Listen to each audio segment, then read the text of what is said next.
Taejin woke up with his head pounding like someone had hit him with a hammer. The taste of metal filled his mouth and his vision was blurry from the stun weapon. The first thing he noticed was the heat. It was like being inside an oven in sweat. Was already forming on his skin even though he had just regained consciousness. Heavy chains bound his wrists and ankles. The metal was warm to the touch and felt heavier than earth steel. He was sitting on rough stone in what looked like a prison.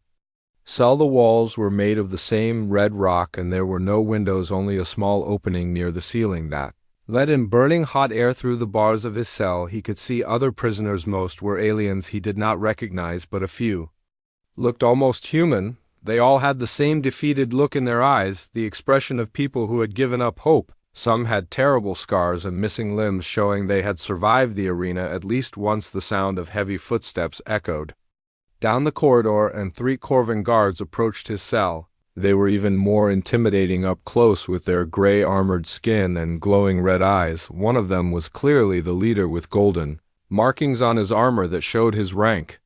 The other 2 carried energy weapons that hummed with deadly power. Open the cell. Commander Corval wants to see the humans, said the leader guard in broken English. His voice was deep and rough like gravel being crushed. The cell door swung open with a loud clang and the guards motioned for Taejin to stand. The chains made it difficult, but he managed to get to his feet without showing weakness. They marched him through corridors carved from solid rock. The walls were covered with carvings that showed Corvan warriors defeating various alien species in battle.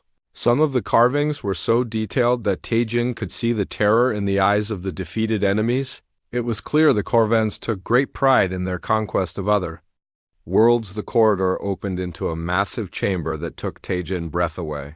It was the largest indoor space he had ever seen, with a ceiling that disappeared into darkness far above. The walls were lined with thousands of seats carved directly from the rock and filled with Corvan spectators. Their red eyes gleamed in the torchlight like a sea of burning coals. In the center of the chamber was the arena itself. It was a circular area about 200 feet across, covered in red sand that had been stained dark with the blood of countless battles. High walls surrounded the fighting area to protect the spectators from the violence. Below, Taejin could see dark stains on the walls where blood had splattered from previous fights. Commander Corval sat in an elaborate throne carved from black stone. His armor was more ornate than the others, with silver and gold decorations that marked him as nobility.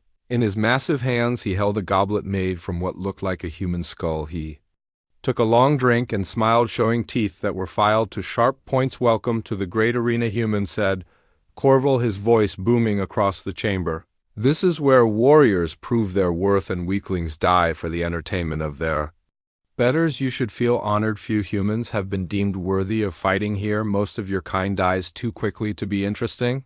The crowd of Corvans roared their approval, stamping their feet and clapping their clawed hands. The sound was deafening, like thunder rolling across the arena. Taejin looked around at their faces and saw nothing but bloodlust and cruelty. These beings lived for violence, and death was their favorite sport. You will face our champion Brutus, the Bone Crusher, continued Corval, gesturing toward a massive gate on the far side of the arena. He has killed over 300 warriors from 50 different worlds. His collection of bones decorates his private chambers, and soon your bones will join them. The crowd cheered even louder at this announcement. Taejin was pushed down stone steps toward the arena floor. The sand was hot under his bare feet, and he could feel the heat radiating up through the solace. His military boots had been taken along with all his equipment, leaving him in simple cloth pants and a torn shirt. The Corvans wanted him to feel helpless and vulnerable. As he walked to the center of the arena, he began to assess his situation. The walls were too high to climb without equipment, and the gates were heavily guarded. The sand was loose and would make quick movement difficult. The twin suns beating down from above would drain his strength quickly if the fight went on too long. But Taejin had advantages the aliens did not know about. His SEAL training included survival in hostile environments and combat without weapons. He had studied dozens of fighting techniques from around the world, and his body was conditioned to function under extreme stress. The Corvans saw only a small human, but they were about to learn why Earth had never been conquered. The crowd began chanting a name over and over: Brutus, Brutus, Brutus. The sound echoed off the stone walls and grew louder with each repetition. Taejin could feel the bloodlust of thousands of alien spectators pressing down on him like a physical weight. They wanted to see him torn apart, and they were not going to be disappointed in the violence. Horn sounded 3 long blasts that signaled the beginning of the fight. The massive gate on the opposite side of the arena began to rise with a grinding noise of metal on stone. Dark shadows moved behind the opening, and the crowd fell silent in anticipation of their champion appearance through the growing gap under. The gate came the largest Corvin Taejin had ever seen. Brutus stood nearly 10 feet tall with muscles that bulged under his natural armor. His body was covered in scars from hundreds of battles, and his claws had been sharpened to razor points. Several necklaces made from alien bones hung around his massive neck. The champion raised his arms to the crowd and roared a sound that shook the very stones of the arena. The spectators went wild with excitement, stamping and cheering until the noise was almost unbearable. Brutus beat his chest with his fists, and the sound was like drums of war echoing across an ancient battlefield. Taejin stood quietly in the center of the arena, his breathing slow and controlled. He had faced impossible odds before in jungles and deserts around the world. This was just another mission, just another enemy to defeat. The fact that his opponent was twice his size and had natural weapons did not matter. The horn sounded again, and the fight began. The service tunnels beneath the arena were dark and filled with the smell of ancient stone and death. Taejin moved through them like a shadow, his makeshift weapons ready for any Corvin soldiers who might try to follow him. The bone club had become an extension of his arm, and the vibro sword hummed with deadly energy in his other hand. Behind him, he could hear the chaos erupting throughout the arena complex. Sirens wailed and voices shouted orders in the harsh Corvin language. Emergency lights flashed red through the tunnel openings, and the sound of running feet echoed from multiple directions. The collapse of the royal box had thrown the entire facility into panic. Taejin followed the tunnels toward what he hoped was the spaceport section of the city. His mental map was based on quick observations during his capture, but SEAL training had taught him to notice and remember such details.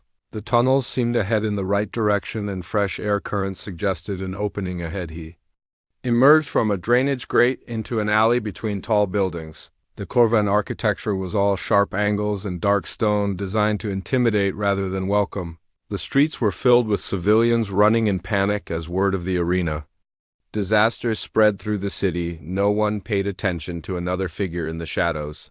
The spaceport was visible in the distance, a cluster of landing pads and control towers where ships from across the Empire came and went. Corvin vessels of various sizes sat on the pads being loaded or refueled. Getting to one would be dangerous, but staying on this world would mean certain death. Taejin made his way through side streets, avoiding the main roads where military patrols were beginning to search. For him, the bone weapon was too distinctive to carry openly, so he wrapped it in cloth torn from a Corvin banner. The vibro sword fit better along his back, hidden under a stolen cloak. At the spaceport perimeter, he studied the guard positions and patrol patterns. The Corvins were good soldiers, but they had never dealt with an enemy who could blend into shadows and move without being seen. Their security was designed to keep large groups out, not to stop a single infiltrator. A small courier ship on the far side of the port caught his attention. It was being fueled for departure and only had a 2-man crew. Both Corvins were focused on their pre-flight checks and did not notice the human approaching from their blind spot. The ship was perfect for a quick escape. Taejin struck without warning, using the bone club to crush the first alien skull before he could cry out. The second Corvin spun around, reaching for his weapon, but the vibro sword took his head clean off. Both bodies dropped silently to the landing pad, and Taejin dragged them into the ship. The courier vessel was smaller than his patrol craft, but much faster. Its engines were designed for speed rather than cargo capacity, and the fuel tanks were nearly full, perfect for a long journey back to human space. The controls were different from Earth ships, but similar enough that he could figure them out. As he powered up, the engine's alarms began sounding across the spaceport. The Corvins had discovered the dead crew members and were scrambling to prevent his escape. Energy bolts sizzled past the ship canopy as guard towers opened fire. Taejin engaged the thrusters and lifted off just as ground troops surrounded the landing pad. More ships launched in pursuit, including military fighters with weapons that could blast his courier vessel to atoms. But Taejin had one advantage they did not expect. He still carried several grenades from the arena, and the fuel depot below was full of explosive materials. He armed the grenades and dropped them through the ship waste disposal system as he passed over the fuel storage area. The explosions that followed lit up the night sky like a new sun. Secondary explosions spread the fire to other facilities, and soon half the spaceport was burning. The pursuing fighters had to break off their attack to avoid the expanding fireballs. This gave Taejin the time he needed to reach minimum safe distance for a hyperspace jump. The courier ship computer was already calculating the route back to Earth space when more alarms sounded. A massive Corvan battleship was moving to intercept him. The same vessel that had captured his patrol craft days earlier. Its weapons could destroy his small ship with a single shot, but it had to get close enough to fire accurately first. The race was on between his speed and their firepower. Taejin pushed the engines beyond their safety limits, feeling the ship shake as systems overloaded the hyperspace jump coordinates. We're almost ready, but the battleship was gaining fast. Its forward guns were already charging for a killing shot that would end his escape attempt at the last possible second. The jump calculations completed and Taejin activated the hyperdrive. The stars elongated into lines of light as the ship entered the faster-than-light realm. The battleship weapons fired, but struck only empty space where the courier had been moments before. The journey back to Earth took 2 days, during which Taejin had time to think about what had happened. The Corvan Empire had seemed invincible, but he had proven they could be defeated. Their warriors were strong, but they relied too much on brute force and not enough on tactics and adaptability. When he finally reached human space, the Earth Defense Fleet was waiting in force. Admiral Chen herself came aboard his stolen ship to debrief him personally. The story he told was almost impossible to believe, but the evidence was clear. The bone weapon still dripped alien blood. Admiral, the message is simple, Taejin said as he handed over the improvised club. The Corvans think we are weak because we are smaller than them, but they have never faced an enemy who turns their own strength against them. This bone belonged to their greatest champion. The weapon was sent to every human military base and colony as proof that the mighty Corvan Empire could be beaten. Scientists studied the alien bone structure and developed new tactics based on Taejin discoveries. Military trainers incorporated his techniques into combat courses across human space. Word of the arena battle spread throughout the galaxy, carried by traders and refugees who had witnessed the impossible. The story grew with each telling until it became legend. A single human had entered the great arena unarmed and left carrying the bones of his enemies as weapons. The Corvan Empire tried to suppress the story but could not stop it spread. Their own soldiers whispered about the human who had killed Brutus the Bone Crusher with bare hands. Enemy worlds that had seemed ready to surrender suddenly found new hope and began fighting back with renewed vigor. 3 months after the arena battle, the first human colony ship arrived at a world the Corvans had abandoned. The aliens had retreated rather than face humans who might fight like the legendary warrior. The empire that had conquered 1,000 worlds was now afraid of a species they had once dismissed on distant battlefields. Human soldiers carried bone weapons into combat not because they needed them but because of what they represented.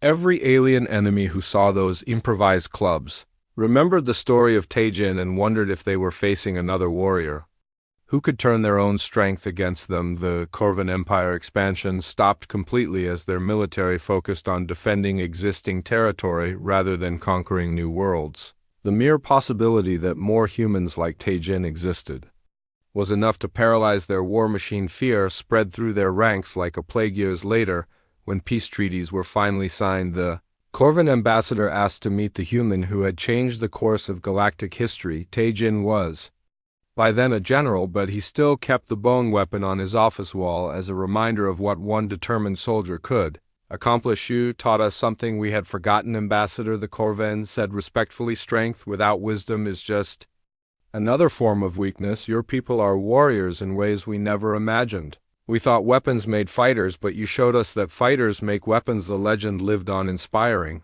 New generations of human soldiers. Tae-jin stood over the unconscious body of Brutus, while the crowd remained frozen in shocked silence, the greatest champion in Corvan. History lay defeated in the sand, brought down by a human who stood barely 6 feet tall. The twin suns beat down mercilessly, but the arena felt cold with the chill of disbelief that ran through the spectators. Commander Corval was on his feet, his face twisted with rage and humiliation. Never in the 1,000-year history of the great arena had their champion been defeated by such a small opponent. The skull goblet in his hands cracked from the pressure of his grip, and dark liquid spilled onto his ornate armor. "Kill him!" screamed Corval, his voice echoing off the stone walls. "Kill the human now before he shamas us further." But the guards hesitated, unsure of what to do. The rules of the arena were sacred, and the fight was not officially over until one fighter was dead. The unconscious Brutus was still breathing. Tae-jin looked up at the royal box where Corval sat, surrounded by his officers and nobles. Their red eyes burned with hatred, but also with something else he had not seen before: fear. They were afraid of him, afraid of what his victory might mean to their empire that had never known defeat. The human turned his attention back to Brutus, who was starting to stir. The alien massive chest rose and fell as consciousness slowly returned. Tae-jin knew that when the champion woke up, he would be even more dangerous than before. A wounded predator was always the most deadly kind, but Tae-jin had learned something important during the fight. Brutus was incredibly strong, but his bones were not as tough as they appeared. The way he had fallen showed that his skeleton was actually somewhat brittle compared to human bones. The alien evolution had focused on muscle and natural armor, but had neglected internal structure. Brutus' eyes fluttered open and focused on the human standing above him. Rage immediately filled his features as memory of his defeat came flooding back. He tried to get up quickly, but his body was still weak from the sleeper hold. His movements were clumsy and uncoordinated. "You think you have won, human?" the champion growled as he struggled to his knees. "But I am not finished yet. I will tear your heart out and eat it while you watch me do it. The crowd will see that human victory was just luck, nothing more than the stumbling of a fool." Tae-jin waited patiently as Brutus slowly regained his footing. The alien was hurt and angry, which made him predictable. His next attack would be desperate and wild, exactly what the human was counting on. The key to victory was not to match strength with strength, but to use the enemy's own power against them. Brutus lunged forward with a roar that shook the arena. His massive fists swung in wide arcs that could have crushed stone, but Tae-jin was no longer there. The human had moved to the side and was now behind his opponent. Before the alien could react, Tae-jin grabbed his left arm and twisted it in a direction it was never meant to go. The sound of breaking bone echoed across the arena like a gunshot. Brutus screamed in agony as his arm snapped at the elbow. The joint bent backward at an impossible angle, and white bone pushed through the gray skin. Blood poured onto the sand, turning it dark red. The crowd gasped in horror as their champion fell to his knees, clutching his shattered arm. Never before had they seen one of their kind injured so badly. The sight of Corvan blood on the arena floor was almost unthinkable. Their warriors were supposed to be invincible. Brutus tried to get up, but the pain was overwhelming. His broken arm hung useless at his side, and shock was setting in. His face had turned pale gray, and his breathing was fast and shallow. The injury was worse than anything he had ever experienced in 300 battles. Tae-jin moved with cold efficiency. He grabbed the broken arm near the shoulder and pulled with all his strength. The damaged joint could not hold, and the entire limb tore free from Brutus' body with a wet tearing sound. The champion collapsed completely, his lifeblood pumping out onto the sand. The severed arm in Tae-jin's hands was massive and heavy. The bone at the broken end was sharp and jagged like a primitive spear point. The thick muscles and tough skin made it as solid as any club he had ever used. It was not the weapon he would have chosen, but it would serve his purpose. He held the improvised club above his head so the entire crowd could see it clearly. The message was unmistakable. He had taken their champion's greatest strength and turned it into a weapon against them. The bone that had crushed hundreds of enemies would now be used to crush Corvan's. The crowd erupted into chaos. Some spectators screamed in terror while others roared in rage. Many began pushing toward the exits, wanting to escape before the human turned his new weapon on them, but the majority remained frozen in their Seats unable to believe what they were seeing, Commander Corval was screaming orders at his guards, demanding they enter the arena and kill the human immediately. But the guards were hesitant to face an opponent who had just defeated their greatest champion with his bare hands. The sight of Brutus' own arm being used as a weapon filled them with superstitious dread. General Vorak, who sat beside Corval, was studying the human with different eyes. This was not the weak, pathetic creature they had been told about. This was a predator, something evolved for war and survival. The way he had improvised a weapon from his enemy body showed a kind of ruthless intelligence they had never encountered. Taejin tested the weight and balance of his new weapon. The bone was heavier than a normal club, but the extra mass would make each blow more devastating. The sharp end could pierce armor while the blunt end could crush skulls. He had turned disadvantage into advantage in a way that shocked even himself. Brutus was still alive, but barely breathing. His eyes were glazed with pain and blood loss, but he managed to speak in a whisper that only Taejin could hear. "How did you know, human? How did you know our bones would break so easily?" Taejin knelt beside the dying champion and spoke quietly so the crowd could not hear, because humans have been breaking bones for thousands of years.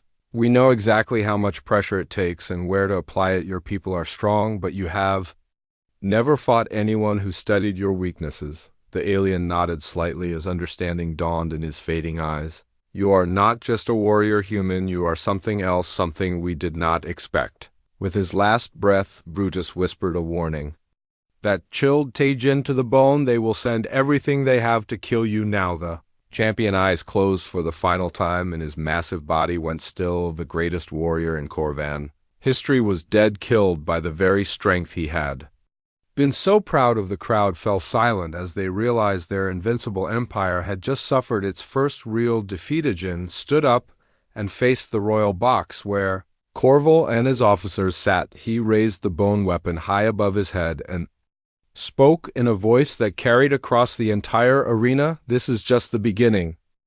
The silence in the arena lasted only seconds before Commander Corval's voice boomed across the stone amphitheater. "Kill him now. Kill the human before he dishonors us further. Guards, pour into the arena and crush this insect beneath your feet." His words cracked like whips, and immediately dozens of armed Corvan soldiers began moving toward the arena. Taejin hefted the bone weapon, testing its weight one more time. The improvised club felt solid in his hands, like an extension of his own body. He had studied the arena layout during his fight with Brutus and had noticed several things the Corvans probably thought were unimportant. Small cracks in the wall, drainage channels, and loose stones that could be turned into advantages. The first wave of guards came through the main gates carrying energy rifles and vibroblades. Their armor gleamed in the sunlight and their red eyes burned with the desire for revenge. They moved in formation like professional soldiers, but Taejin could see they were nervous about facing the human who had just killed their champion. He did not wait for them to organize their attack. Instead, he charged directly at the center of their formation, swinging the bone club with devastating force. The first guard tried to block with his rifle, but the heavy bone smashed through the weapon and caved in his skull. The alien dropped without a sound. The others opened fire, but Taejin was already moving, using the first guard body as a shield. The energy bolts sizzled past him, leaving smoking holes in the arena walls. He rolled behind a stone pillar and came up swinging, catching another guard in the ribs. The sound of breaking bones echoed across the arena. More guards poured in from every entrance, surrounding him on all sides. They thought their numbers would overwhelm the single human, but they had never faced someone trained in close quarters combat against multiple opponents. Taejin moved like a ghost, appearing where they did not expect him. He used the arena terrain to his advantage, ducking behind pillars and using elevation changes to confuse his enemies. When they bunched up trying to corner him, he would strike with the bone club and then disappear again before they could react. Each blow was calculated to cause maximum damage with minimum effort. A guard with a vibro sword managed to get close enough to take a swing, but Taejin caught his wrist and twisted until bones snapped. The alien screamed and dropped his weapon, which the human immediately picked up. Now he had both a club and a blade, making him even more dangerous. The crowd was in complete chaos. Some spectators were trying to flee, while others were cheering for the guards to kill the human Children were crying and adults were shouting in the Corvan language. The noise was deafening, but Taejin blocked it all out, focusing only on the enemies in front of him. Commander Corval was screaming orders from his throne, but his voice could barely be heard over the din. He could not believe what he was seeing. A single human was cutting through his elite guards like they were children. The bone weapon rose and fell with mechanical precision, leaving broken bodies in its wake. 10 guards were down, then 15, then 20. Their blood stained the arena sand dark red, and the air filled with the smell of death. Some of the remaining soldiers began to back away, their confidence shattered by the sight of so many fallen comrades. The humans seemed unstoppable. Taejin spotted a weakness in the arena wall where weathering had created handholds. He sprinted toward it, ignoring the energy bolts that sizzled around him. With the agility of a trained climber, he scaled the 20-foot wall in seconds. The crowd scattered as he reached the spectator area. Now the hunt moved into the stands themselves. Corvan civilians screamed and ran in all directions as the human warrior moved among them. He was not killing innocents, but his presence alone was enough to cause mass panic. The bone weapon dripped with the blood of soldiers, and its sight terrified everyone. A group of noble guards tried to form a defensive line in front of the royal box, but Taejin went through them like a hurricane. The bone club shattered armor and broke bones, while the vibro sword cut through anything that got in its way. These were not arena fighters, but palace guards, and they had never seen real combat. General Vorak himself drew his ceremonial blade and stepped forward to face the human. His weapon was beautifully crafted with golden inlays and precious stones, but decoration meant nothing in a real fight. Taejin met his attack with the bone club, and the general's sword shattered like glass. Vorak stumbled backward, his eyes wide with shock and fear. His expensive weapon was in pieces, and the human was still coming. The bone club whistled through the air and caught him in the shoulder, spinning him around and sending him crashing into the stone seats. Blood poured from the wound. You cannot defeat the entire Corvan Empire. Human Vorak gasped as he tried to crawl away.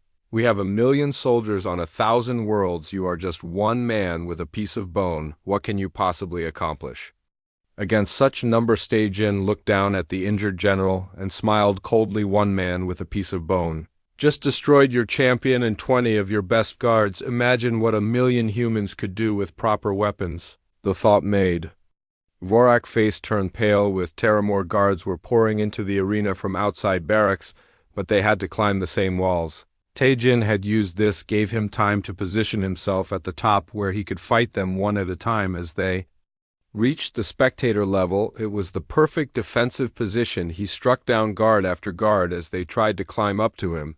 The bone weapon never seemed to tire, and each blow was as devastating as the first. Bodies began piling up at the base of the wall, making it even harder for the survivors to reach him. The smell of death filled the air. Commander Corval finally realized that his guards could not defeat the human through direct assault. He began ordering them to use their ranged weapons to bring down the walls and bury the human under tons of stone. But even this plan had problems, because many Corvan nobles were still trapped in the arena. Taejin saw the energy cannons being brought into position and knew he had to move. The arena was becoming too dangerous even for someone with his skills. He needed to find a way out before they brought the entire structure down on his head. He grabbed a fallen guard weapon belt which contained several grenades and a backup energy pistol. The pistol was too large for human hands, but the grenades would work perfectly. A plan began forming in his mind as he studied the arena layout. The main support pillars that held up the royal box were directly below him. If he could bring down that section, the entire command structure would be eliminated along with most of the senior officers. It would throw the remaining forces into chaos and give him a chance to escape. Working quickly, he attached grenades to the key support points. Using techniques learned in demolition training, the Corvans were still trying to organize their attack and had not noticed what he was doing. The fuses were set for maximum destruction. Taejin made his way to the far side of the arena where a service tunnel provided access to the underground areas. The tunnel was narrow and would force any pursuers to come at him single file. Another perfect defensive position if he needed to make a stand. The explosions rocked the entire arena, sending shockwaves through the ancient stone. The royal box collapsed in a cloud of dust and debris, crushing anyone who had not already fled. Commander Corval and General Vorak disappeared under tons of rubble along with dozens of other officers. In the confusion that followed, Tae-jin slipped away through the service tunnels. Carrying his bone weapon and the fallen guard equipment, the human had done the impossible. He had not only survived the arena, but had turned it into a graveyard for Corvan warriors. The legend of the human who used bones as weapons had just begun. Brutus charged like a massive bull, his heavy feet pounding on the sand and sending up clouds of red dust. The ground shook with each step, and his roar echoed off the arena walls. The crowd was on their feet, screaming for blood as their champion closed the distance with frightening speed, his claws extended like knives, ready to tear the human apart. Jin waited until the last possible second, then rolled to his left. The massive alien thundered past him, missing by inches the wind from his passage was hot and smelled of death and old battles. Brutus tried to stop, but his momentum carried him forward, and he crashed into the arena wall with a sound like breaking stone. The crowd gasped in surprise. They had expected the human to be crushed immediately, but instead their champion had missed completely. Brutus turned around slowly, his red eyes burning with anger and embarrassment. He had never missed such an easy target before, and the crowd was starting to murmur with doubt. "You run like a coward human," Brutus snarled, his voice deep and threatening. "Stand still and die with honor instead of scurrying around like a frightened rat. Your death will be quick if you face me like a warrior, but if you keep running, I will make it last for hours." Tae-jin said nothing, but his eyes never left the alien champion. He was studying every movement, looking for patterns and weaknesses. Brutus was incredibly strong, but he was also huge, and that size would work against him. The alien relied on brute force and intimidation, but Tae-jin had been trained to turn an enemy's strength into weakness. The champion attacked again, this time more carefully. He swung his massive fists in wide arcs, trying to catch the human no matter which way he dodged, but Tae-jin was no longer where Brutus expected him to be. The seal had learned to read his opponent movement and was already moving before the alien decided where to strike. For 5 minutes, the deadly dance continued around the arena. Brutus would attack with crushing blows that could shatter stone, and Tae-jin would slip away like smoke. The crowd was getting restless. They wanted blood and death, not this cat-and-mouse game.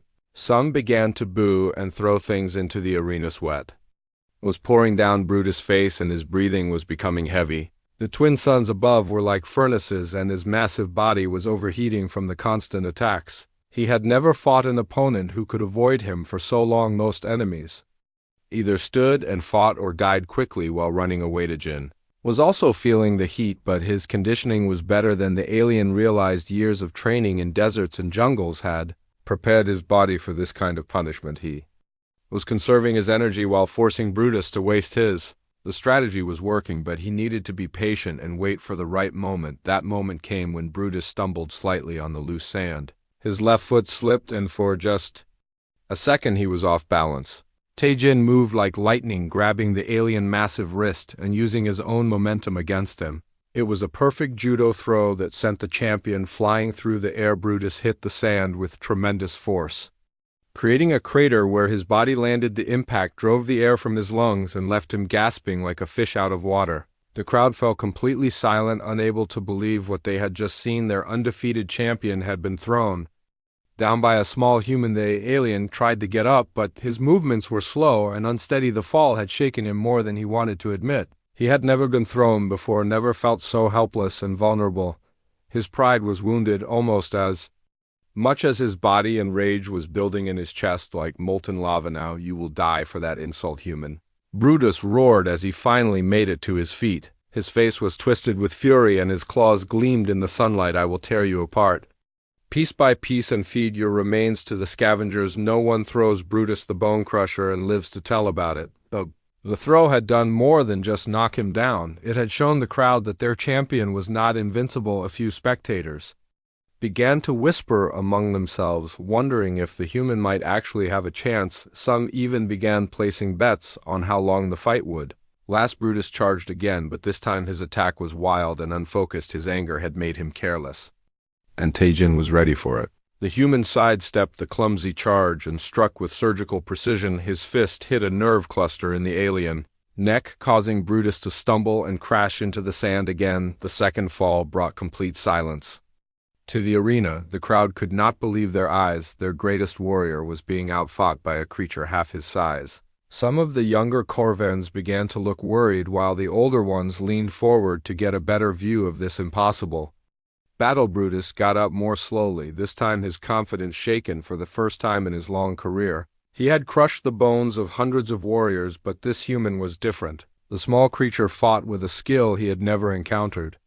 Before using technique instead of brute strength, the alien decided to end the fight quickly before he embarrassed himself further. He rushed forward with both arms spread wide, trying to catch the human in a crushing bear hug, but Tae-jin ducked under the massive arms and came up behind his opponent before Brutus could turn around. The human had wrapped his arm around the alien thick neck. Tae-jin applied a sleeper hold that he had perfected during his years with the SEALs. The technique cut off blood flow to the brain and would render even the largest opponent unconscious within seconds. Brutus thrashed wildly, trying to shake off the human, but the hold was locked in perfectly. The crowd watched in horror as their champion movements became weaker and more desperate. His roars turned to gasps, then to silence as consciousness slipped away. Brutus' massive legs buckled and he crashed to the sand like a falling tree. His body twitched once, then lay still. Tae-jin released the hold and stepped back, breathing heavily but victorious. The arena was completely silent as thousands of alien spectators stared in shock at the unconscious form of their greatest warrior. A human had just defeated the undefeated champion without using any weapons or technology, but the fight was not over yet. The darkness of space stretched endlessly around the small patrol ship as Tae-jin checked his instruments for the third time in an hour. The readings were all normal, but something felt wrong in his gut. He had been a Navy SEAL for 12 years, and his instincts had never failed him before. The silence around Mars colonies was too perfect, too. Quiet. Tae-jin moved through the narrow corridors of his patrol craft, checking each system with practiced efficiency. His black hair was cut short in military style, and his dark eyes missed nothing as they scanned the control panels. The ship was small but fast, designed for quick reconnaissance missions around the outer colonies. It had served him well on dozens of patrols, but today felt different. Through the main viewport, the red planet Mars hung like a bloody eye in the void. The colonies on its surface showed tiny lights that twinkled like stars. The transport ships that usually moved between Earth and Mars were nowhere to be seen. Everything looked peaceful, but Tae-jin knew that peace in space was often the calm before a deadly storm. He was reaching for his coffee cup when the proximity alarms began screaming. The sound echoed through the small ship like the cry of a dying animal. Tae-jin dropped the cup and lunged for the pilot seat, his training taking over. His fingers flew across the controls, bringing up the long-range scanners. What he saw made his blood run cold. 5 massive ships were dropping out of hyperspace directly ahead of him. The vessels were unlike anything in the Earth fleet. They were dark and angular with sharp edges that looked like the teeth of some giant predator. Red lights pulsed along their hulls like beating hearts. Each ship was easily 10 times larger than his patrol craft. Tae-jin had seen these ships before in classified military briefings. The Corvan Empire had been expanding across the galaxy for decades, conquering world after world with their superior technology and brutal tactics. They were warriors who lived for battle and showed no mercy to those they defeated. The intelligence reports said they stood nearly 8 feet tall with natural armor and claws that could cut through steel. His hands moved to the communications panel, sending out an emergency signal to Earth Command, but he knew help would not come in time. The nearest Earth fleet was 3 days away, and the Corvan ships were already moving to surround him. Their engines glowed like burning coals as they closed the distance with frightening speed. The lead ship was different from the others. It was larger and covered in battle scars that told of countless victories. Golden symbols were carved into its hull, marking it as a command vessel. Tae-jin knew that whoever commanded that ship was probably a high-ranking officer in the Corvan military, someone important enough to personally lead this attack. He considered running, but his patrol ship was already surrounded. The Corvan vessels moved with perfect coordination, cutting off every escape route. They had done this many times before, and they knew exactly how to trap their prey. Tae-jin was caught like a fish in a net with nowhere to go. The communication system crackled to life, and a deep voice filled the cabin. The words were in the Corvan language, but his ship computer translated them. Automatically surrender immediately, human, or we will destroy your pathetic vessel. The voice was cold and filled with the confidence of someone who had never been defeated. Taijin looked at his weapons display. The patrol ship had a single plasma cannon and basic shields. It was designed for fighting pirates and smugglers, not full military warships going up against 5 corvette. Battleships would be like throwing pebbles at a mountain, but Navy SEALs were trained never to give up without a fight. He powered up the plasma cannon and charged the shields, knowing it was probably useless. The corvette ships immediately responded by targeting him with their own weapons. The space around his ship lit up with warning indicators as dozens of missile locks appeared on his screen. They could have destroyed him instantly, but they wanted him alive. The largest ship moved closer until it filled his entire viewport. Taijin could see details on its hull, the weapon ports, the docking bays, the observation windows where alien faces might be watching him. The ship was a floating fortress built for war and conquest. It made his patrol craft look like a toy. Suddenly, the ship shook violently as something attached to the outer hull boarding clamps. Taijin realized with growing dread. The corvettes were coming aboard to take him prisoner. He had heard stories about what happened to humans who were captured by the Empire. The lucky ones died quickly in the arena. The unlucky ones lived long enough to wish they were dead. He grabbed his plasma rifle from its mount and checked the charge. It was fully loaded with enough power for maybe 20 shots against armored targets. Not much against an entire boarding party, but it would have to do. Taijin took position behind the main control console, where he would have the best field of fire when they came through the airlock.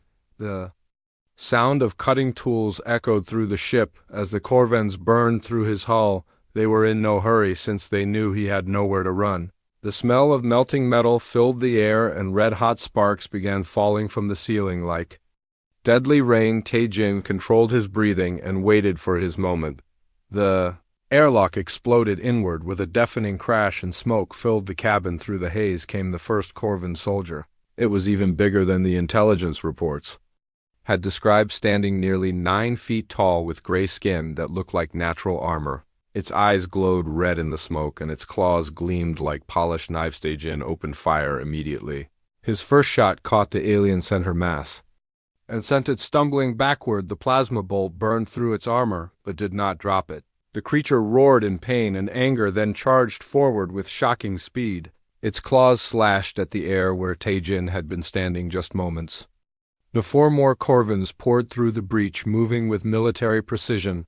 They spread out to surround him while their leader barked orders in their harsh language. Taijin rolled behind another console and fired, again dropping the second alien with a shot to the head, but there were too many of them and his ammunition was running low. He fought like a man possessed, using every trick his SEAL training had taught him. He used the ship layout to his advantage, forcing the aliens to come at him one at a time through narrow passages. His shots were precise and deadly, and soon 5 corvette bodies lay scattered around the cabin. But more kept coming, and his rifle finally clicked empty. The last thing Taijin saw was the crackling energy of a stun weapon before darkness claimed him.